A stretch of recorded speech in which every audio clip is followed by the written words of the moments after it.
and preserve the Paplin Church, you can check out the Friends of Paplin webpage. That is friendsofpaplin.com. We are going to hear more about the efforts to keep that church standing tomorrow from a local priest who serves that area. It's a pretty church there, how it sits. Yeah, it's really peaceful when you're Peaceful, there. right? Yeah. Well, Wednesdays here on the program, we like to put the spotlight on the farm women's group, Common Ground. Common Ground is a group of farm women who want to be a resource for consumers who want to know more about how their food is grown.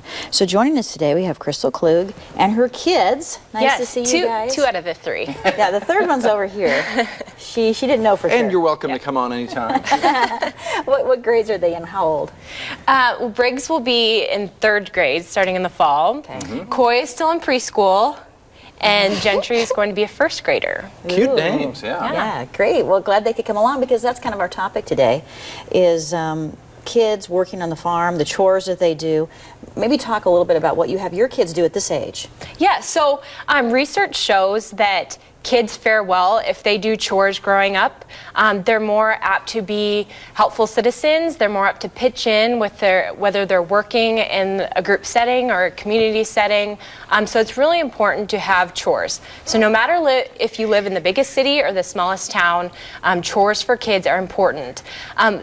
Chores at our house may look a little bit different because we live on a farm, and so our kids, I kind of have to nag them to do household chores, but for some reason they're at this stage where they love to help out on the farm. So some of the things that they get to do is they get to sweep the shop, and they love to help work cattle. They love to shut gates. And one of our favorite things that we're doing this summer is pig chores.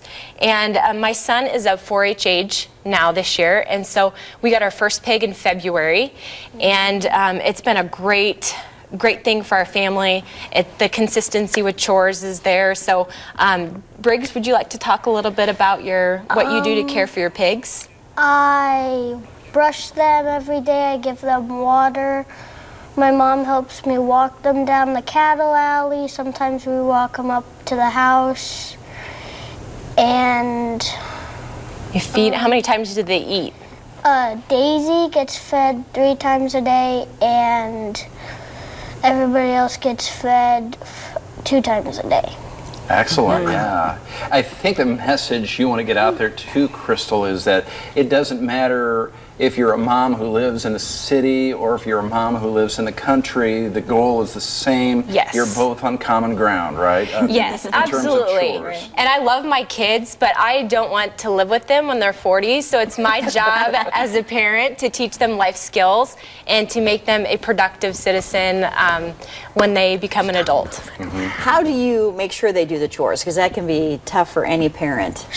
Is saying, hey, you got to do stay on top it. of Yeah. it, right? Just keep. I feel like if you're doing it all as a family and it's just expected, and you're doing it alongside with them too sometimes.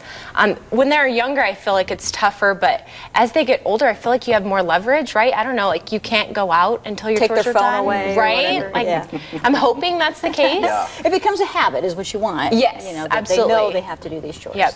All right, that's great. And you guys are sticking around. You're going to help your mom cook? Yeah, sort of. Sort of? You're going to eat it, I'm sure. Yeah, Gentry's excited. All right. We'll have a recipe coming up. Okay.